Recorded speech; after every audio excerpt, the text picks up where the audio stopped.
ended up the last 3 years becoming the park archaeologist in the Santa Monica Mountains National Recreation Area. So I was sort of thrown into what's called Section 106 of the National Historic Preservation Act, that's the main federal policy that guides archaeology and archaeological compliance when it comes to federal undertakings. And basically, whenever you have a federal undertaking, which could be any action that could result in impacts to archaeological resources or cultural resources, or any undertaking that is funded by the US government, you have to do an archaeological assessment to consider the impacts that undertaking might have on cultural resources. And the key word there is that these agencies have to consider the impacts, which unfortunately doesn't give a lot of teeth to the law, but it does at least mandate that an archaeological assessment is done. And it really has to be a good faith effort to survey an entire area, which is known as an area of potential effect, where the project might impact resources. That reasonable and good faith effort, is really kind of all dependent on who's doing it. But luckily, the consultation process allows for checks and balances to make sure that a good job is done. And that checks and balances process means that archaeologists are constantly working with the stakeholders, which in most cases are tribes, as well as the state historic preservation offices. So really, anytime there's a federal undertaking, you're gonna do a pedestrian intensive survey of of the area of potential effect, and then produce a report of your findings. And then the last step is consulting with the stakeholders as well as the State Historic Preservation Office to determine what the potential impacts of the undertaking, what the potential impacts of the undertaking might be. I was surprised by Thacker Pass, the quick permitting under the Mining Act, the fast tracking. Can you talk about that a little bit? I, of course, have worked in the Santa Monica Mountains National Recreation Area, but just having examined the EIS from Thacker Pass and reading some of the materials that have come out about Thacker Pass, there seems to be a consensus that the project was fast-tracked. Fast-tracking a project from an archaeological perspective, you have to wonder, can you actually do a reasonable, good faith effort when you have a condensed timeline? And when it comes especially to consultation, that's antithetical to that process. The Department of the Interior, have put out directives and policy regarding consultation, which say that you need to do consultation early and often. It's more of an indigenous perspective than an existing capitalist perspective that, we need to take time to build relationships and also to make sure that people can reach a consensus. When you fast track a project, you don't allow for that space for proper communication, for archaeological sites to be interpreted, for tribes to actually gather themselves and be able to speak about the value and significance of their resources, and to know what they're working with. And really, the larger the scope of a project, the greater amount of time should be allotted to that process. So there's no doubt that fast tracking a project because of a so-called deadline creates disharmony and is actually antithetical to the spirit of Section 106 and the cultural resources laws that we're guided by under federal law. Well, we're in the middle of this enormous push and pressure in industry and government for green energy solutions. And one of those is lithium for EV batteries for electric cars, the electrification of the transport system globally in response to climate change. And then all of that pressure is brought down. I mean, it seems like 18,000 acres is a lot, but really, you know, when you're looking at, you know, a situation where we might say the whole world is watching, that 18,000 acres becomes extremely important, you know, on that level. And the pressure gets extremely high. So what do you think happened at Thacker Pass that was creating disharmony, and why is there a gap between the statements from Doris, Sam, and others that you saw in the video and the process that they described? Where they say, for example, GINAMARIE says, no one talked to us. No one came and talked to us. And Doris says, well, it was a massacre site, so we know that they got surprised and all their living, you know, utensils and tools and hunting gear, you know, is out there, not to mention the bones that sink into the earth, you know, over time, not having been buried, nothing having been buried in 2 massacres. I mean, it seems like an extreme situation. In my opinion, it does. And I would agree with that. Again, the larger the scope of a federal undertaking, the greater the amount of consultation and due diligence to meet with the stakeholders and to come to some kind of consensus there is. And when you have 18,000 acres and over 1,000 recorded archaeological sites, this is a massive undertaking. So the fact that 3 letters were sent to 3 tribal groups, and there doesn't seem to be much evidence of follow-up to actually reach those folks, is, in my opinion, an abysmal attempt at consultation. And really, the buzzword here is meaningful consultation.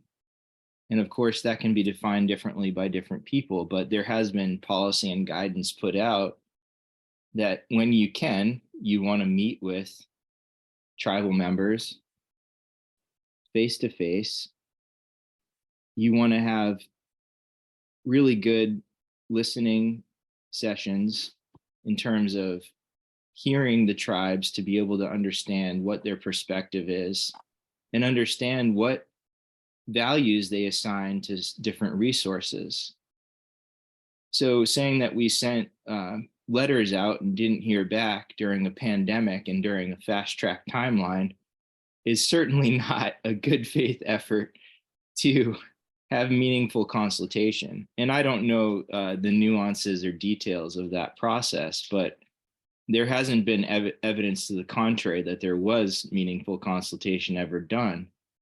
The very fact that numerous amounts of tribal members, especially elders, have issues with this project in terms of their sacred sites and their archaeology, and the fact that they have assigned values to Thacker Pass that are incredibly culturally significant, means that there is a conflict that hasn't had any kind of resolve. You have over 50 National Register eligible significant archaeological sites within the direct impact area, and then an additional 30 plus sites in the indirect impact area that are National Register eligible. From a Section 106 standpoint, from more of an objective, standpoint, that alone right there is evidence of an incredible amount of impact, adverse effect that's going to happen to this place. And the bottom line is that that was very minimally addressed in the EIS. There hasn't been any viable pathway for mitigation spelled out within the EIS.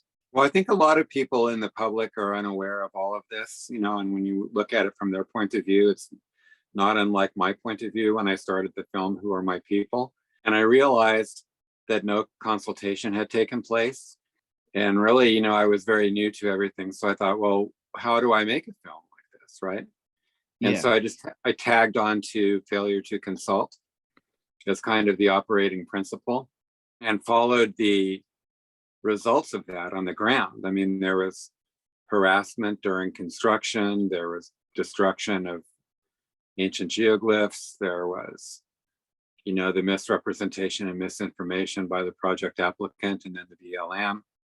In terms of, you know, your earlier question about these sites in terms of, or Thacker Pass in terms of fast tracking the project, and consultation and how that all played out in such a condensed timeline, you know, one thing that I made note of was that they certainly failed to do meaningful consultation to assess the value of cultural resources to existing indigenous people. And the guidance by the Advisory Council for Historic Preservation, who should have an opportunity to comment about this project, is that consultation should be carried out in a manner appropriate to the scale of the undertaking and the scope of the federal involvement.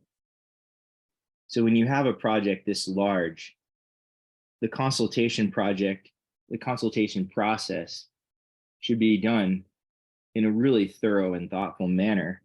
I mean, I've looked at projects that I've done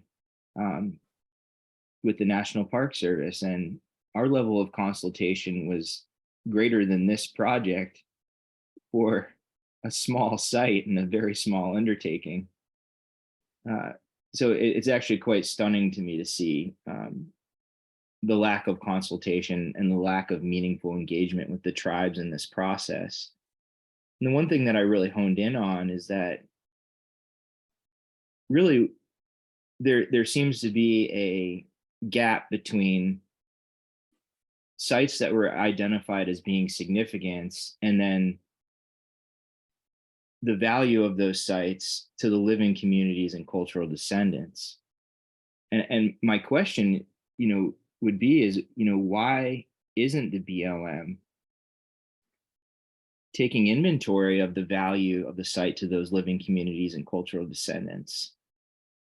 Because even built within Section 106, the National Historic Preservation Act, a site's significance and the values that it may exhibit and the value to that tribe or to that stakeholder really should be in line with one another. So, especially when it comes to burials, and we have a massacre site here, the special nature of burials are widely recognized in law and practice as having special qualities. They also possess a value to living groups that extend beyond the interests of archaeological research. Why isn't there more time and effort being devoted to the value of this place in terms of it being a massacre site and having you know, people's ancestors literally either buried there or unfortunately scattered throughout that valley? You know, Will in the video made the analogy to Gettysburg. Yeah. You know, and I've heard the phrase national patrimony. So aside from this dichotomy of tribal versus non-tribal awareness and values assigned, you know, from the standpoint of the country, you know, and what we learn and who we are and where our historical reckonings, you know, arise from, let's say, I thought that analogy was really good. And also his mapping, his discussion of the mapping of the site overall, the battle, it was systemic. You know, where did Robert E. Lee sit on his horse and watch the action? You know, where did the troops approach from? Where did they fall? You know, and then translating that into the Thacker Pass site. Okay, you've got people running with, you know, a couple of bullets in them. Where do they fall? You know, those kinds of analyses. Can you talk about that a little bit? Yeah, actually, Will did a really good job of spelling that out. And what he's getting at there in terms of cultural resource law is that this is actually a designated historic district, and that means that in addition to the somewhat not disparate but separate archaeological sites that were recorded, there's one cohesive unit that's been recorded as a historic district, which in itself is eligible to the National Register of Historic Places. And as a historic district, there's a holistic understanding of its significance. And part of the problem with an undertaking within a historic district is that you can potentially adversely affect one part of the district, which then destroys the integrity of most or the entire place. And it's been acknowledged in the environmental impact statement that the historic district would be adversely affected by these actions. Sort of in layperson's terms, this is a major site for, or major, I should say, location or locale for stone tool sourcing and stone tool processing. Most of the over 1,000 archaeological sites or cultural resources sites are what are called lithic scatters, with obsidian toolstone assay and reduction sites within the Thacker Pass component. And what that means is that most of the archaeological sites appear to be areas where people were doing stone tool processing, making arrowheads, making scrapers, and other items that indigenous people were using for usually processing food, but they could also be ceremonial in nature. They could be have multiple meanings. It's important to point out also that there were grinding implements and other indicators of a broader range of activities that were taking place. They were a little bit vague in describing that here, but I looked into it a little further, and the grinding implements and the other indicators of a broader range of activities actually means that there's some habitation sites that they found. So I'm gonna read what it says in terms of the proposed actions under Alternative A. Effects in the mining area and exploration plan area would adversely affect all 56 historic properties eligible under Criterion D due to the loss of integrity and data from ground disturbances, altering artifact and feature assemblages, temporarily sensitive remains, and the depositional environment of the local landform. And in the case of obsidian quarrying locales, connection to large-scale prehistoric land use patterns within the Thacker Pass component of the DHWOPD, which is the historic district. Historic properties also eligible under Criterion A, specifically the CCC remnants, would suffer the same integrity and data loss.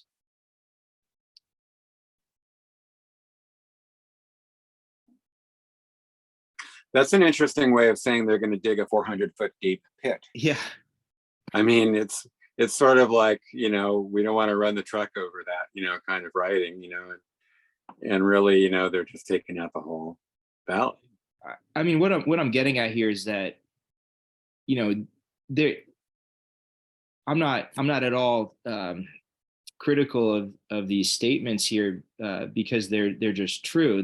There's actually admission here that the project, that huge pit that you just referenced, is going to adversely affect 56 historic properties that are National Register eligible. So the question here is, what are they going to do about it? And the answer that they give is incredibly vague. The mitigation for effects from the proposed action is the implementation of an approved historic properties treatment plan, in other words, an HPTP, which is currently in development. So my question is, what exactly is going to be implemented to mitigate the effects on these 56 significant sites?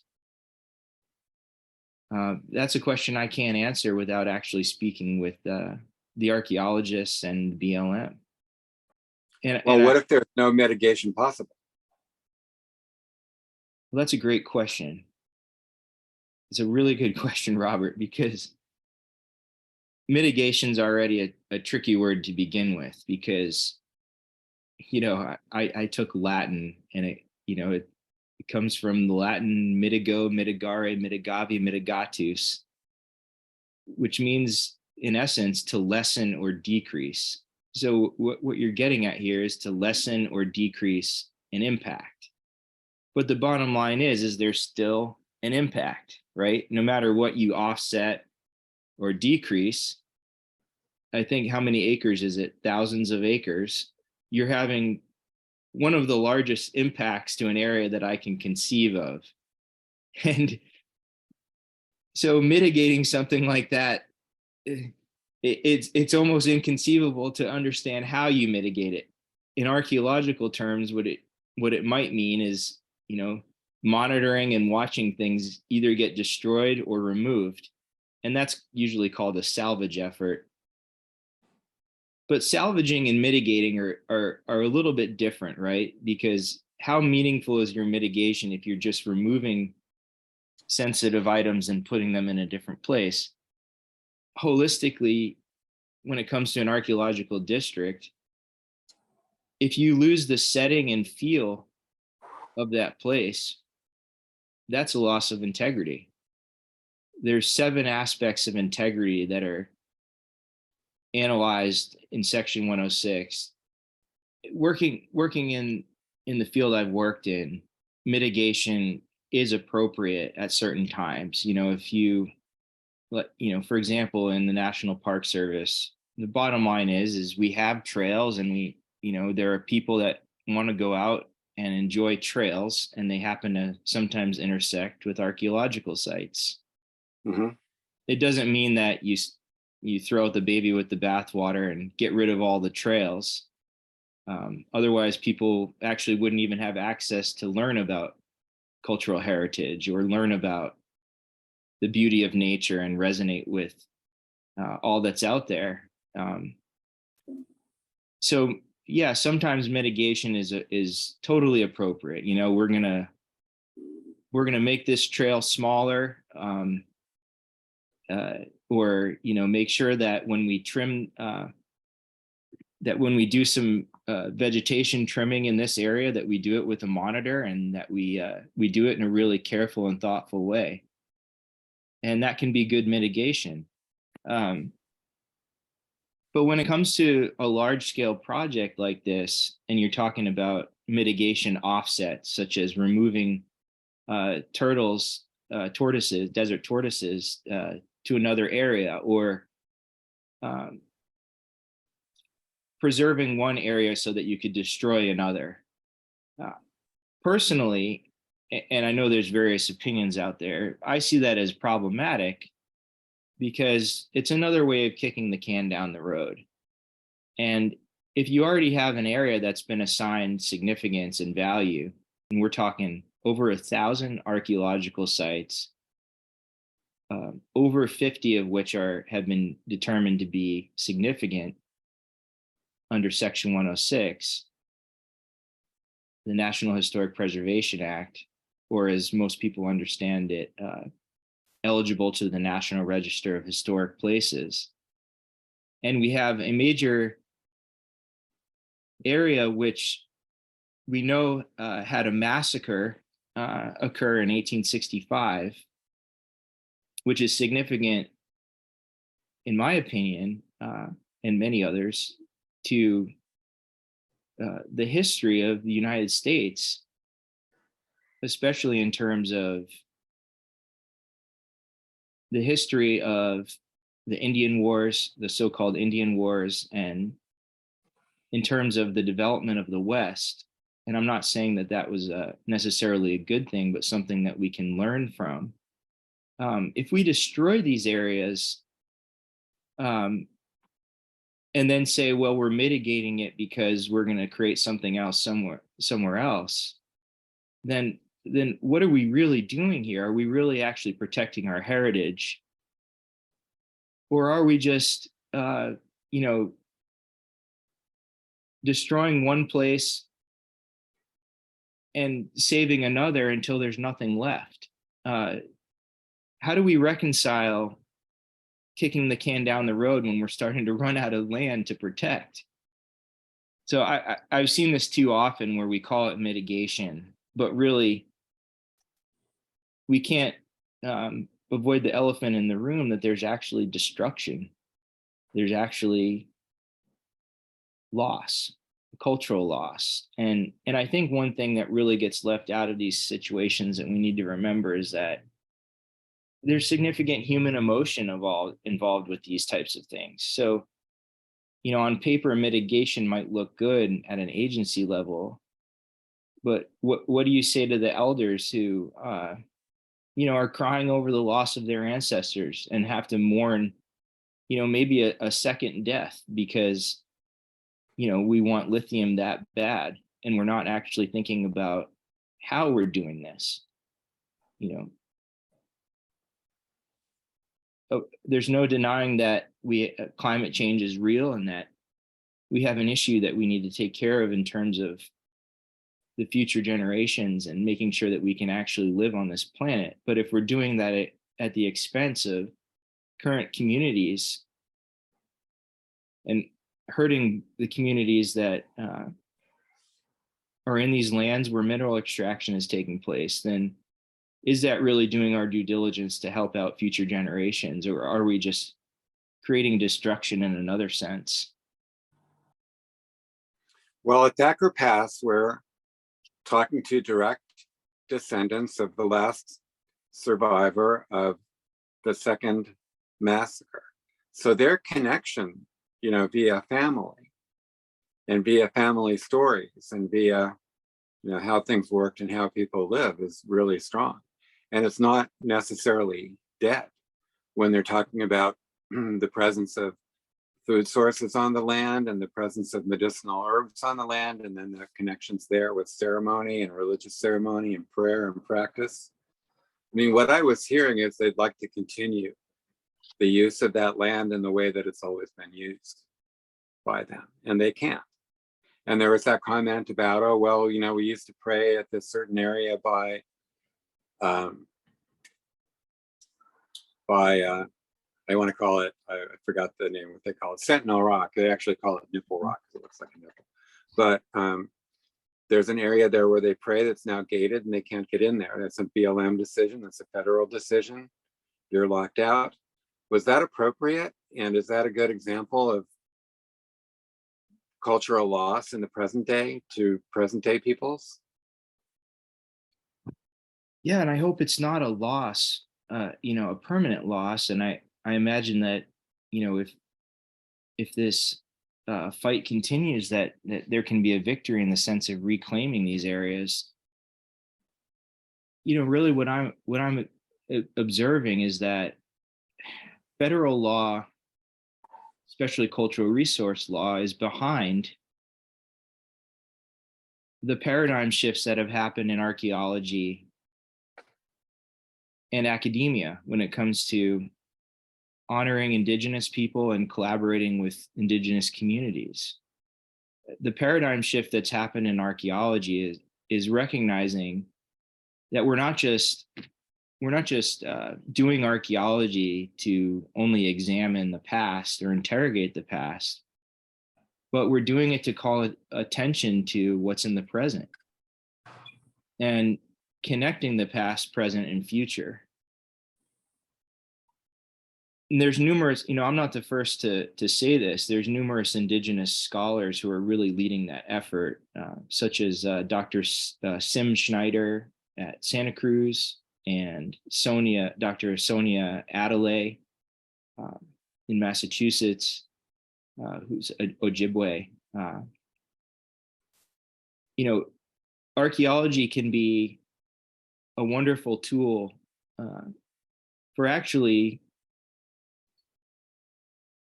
vivifying, helping to revive and renew these relationships with the earth and reconnecting with these places. So at Thacker Pass, I think that what we see here is an archaeological process happening that's beholden to an outdated system and an outdated process that's constrained by time and constrained by the motives of capitalism to put profits and extraction over the needs of the people and over the wishes of the people and over the desires to reconnect with their ancestors and their spirituality. And maybe it's not even just reconnecting, there's a continuity there, right? There's a really great subfield in archaeology called the archaeologies of persistence. And it's showing that, a lot of these places and objects and sacred items, whereas in the past they were determined to be, remnants of acculturation. Like if you have a glass bead mixed in with shell beads, then it's a sign that there was some kind of cultural loss and that it was less indigenous or less Native American than it was before. But on the contrary, what a glass bead can show is actually continuity and persistence, because it shows that people were adopting non-local materials into their existing traditions. And I imagine that at Thacker Pass, you have an incredible amount of continuity of practices, people continuing to gather there, people continuing to pray there over the centuries. And that story needs to be told and accounted for as part of its cultural significance. It would be, in fact, I think beneficial to the BLM and other agencies for these stories to be told. Why not make Thacker Pass not just a cultural district, but maybe a cultural historic site like Sand Creek? Now that's not something I would determine. That would be determined through consensus, but and the tribes would be the ones to determine that. But why not think about the infinite possibilities of a historically and culturally significant place rather than thinking of it as an object of abstraction? Something in the way. Something in the way, yeah. Of a grander ambition. I was going to point out what we could call hypocrisy, so societally, but I'd rather use the word disconnect, because I think the reason that it's so important to mine lithium in the eyes of not only industry, but our policymakers is so that we can live in better balance with our numbers and with our machines and with our carbon dioxide releases and so on. We can live in better balance very simply with the earth, and yet here you have this historic district and this historic people still there who would like to live in balance with the earth, and they're all too happy to share.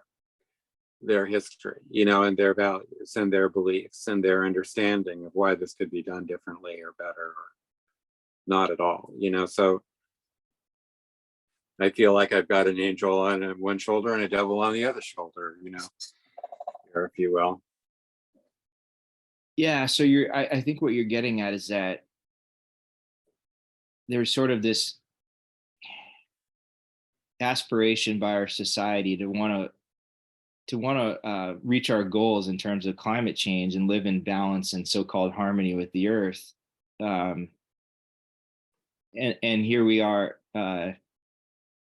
you know, trying to attain that using this ends justifies means approach. Like, we're going to extract lithium so that we can reach this goal by 2050 of being carbon neutral. And yet we're not listening to the very people who are indigenous to this land, who are in accord with the land and who are in accord with these values that promote balance and harmonious living, you know, not in some stereotypical sense, but in a real sense. These are indigenous people who have a better understanding of the land and its resources and its value, spiritually, holistically, than anyone could concoct, you know, sitting at some conference. So who should we be listening to, right?